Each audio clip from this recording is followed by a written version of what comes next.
Throughout this week, after the end of the Hungarian Grand Prix on YouTube, there has been numerous videos made on this kind of leaked engineer meeting between Hamilton and Ferrari.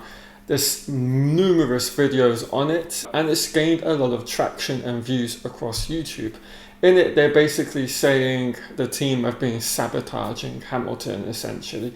And I just really wanted to do kind of a reaction video to the whole situation and say whether I think any of it is true or not, and then just take an objective look from the outside looking in, from actual real world interviews from the team, from Hamilton, as well as from what we would consider to be respectable news publications online. So to begin with, really, I just want to state, I think all these videos that have gained a lot of traction and that people have watched and commented on and liked are a load of bullshit. You know, these videos are literally AI generated. There is no actual real person behind that. The voice across all of these numerous videos are very alike. Very easy to tell it's AI generated. And I don't understand how anyone can believe the rubbish that is coming out of these videos. So yeah, I would say scratch everything you've heard from within these videos. There is no truth or whatsoever in them at all. I mean, come to think of it, if you actually really start to engage your brains and think, for those of you that maybe have watched it and believed it, where is this leak come from? How has some random couple of YouTube channels gotten a hold of this and made videos on it? It would really have made a lot more headlines in the written press and in the respective kind of Twitter accounts of journalists and so on and so forth. So there's no credibility to it. So yeah, do not believe what you hear within it. But outside of that, of course, it is quite obvious things are not rosy with Hamilton and Ferrari, or at least Hamilton within himself, particularly at how this first half of his season has gone with his new team.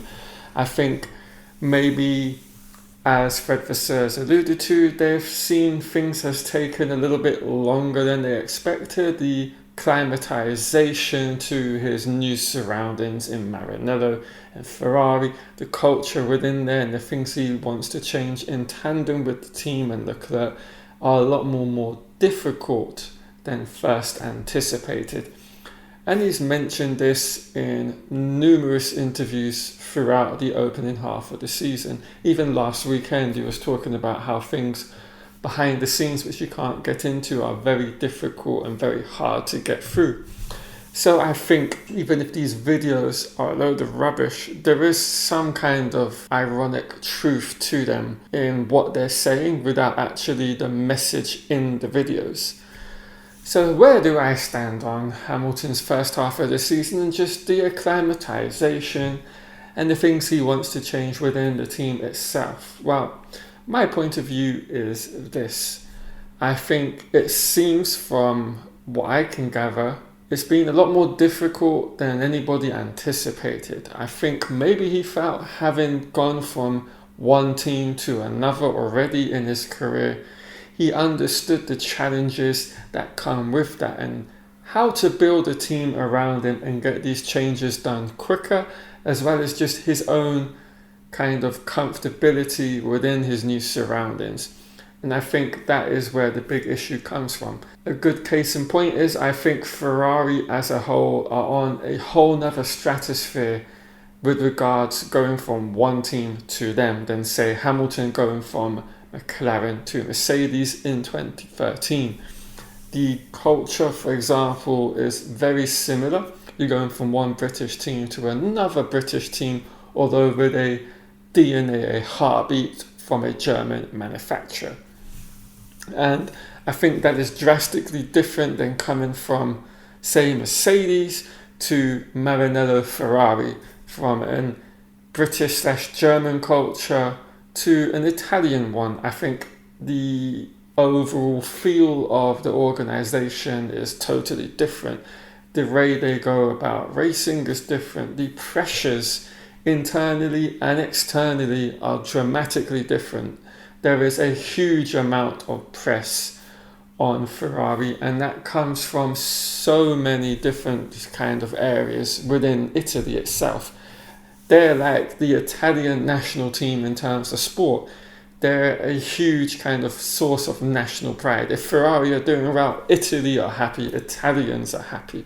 And therefore everything in terms of Ferrari and Hamilton is under this microscope. This extremely, I would consider and say, to be heightened sense of emotions and reactions from the press and media. So it's a lot more of a kind of microscope placed under Ferrari and Hamilton himself. And so he's had a lot more difficulties with regards to that. I think as well, the car itself, having had no kind of say in its birth, the kind of traits and the feelings you want out of the car are also another major issue. He's driving a car that is not being made to any sort of specification with him in mind.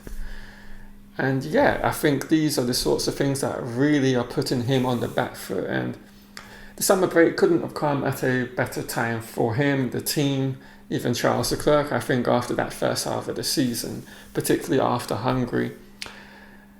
And I think kind of it was all summed up by Hamilton's lack of interest in reporting to the stewards with regards to Max Verstappen's kind of overtake in the middle of the race. It was a non-event to him. He couldn't even remember it, according to him, after the post-race interviews in the media pen. And so I think things are just a lot more generally difficult for Hamilton at this moment in time. And he needs this break, get away to kind of other hobbies, other kind of business ventures, and take his mind completely away from Ferrari and everything that comes from that.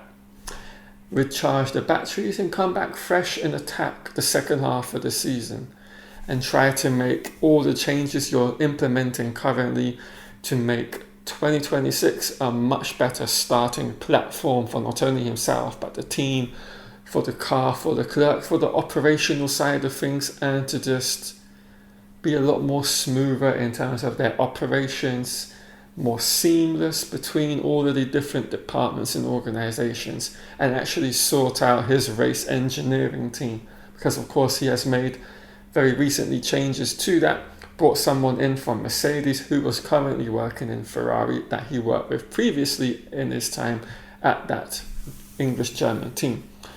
And with that all said, it's going to be an interesting second half of the season to see it all unfold or unravel. And of course, I think things can only get better, particularly as we head towards 2026, with a change of regulations and a clean slate for not only the team but drivers themselves.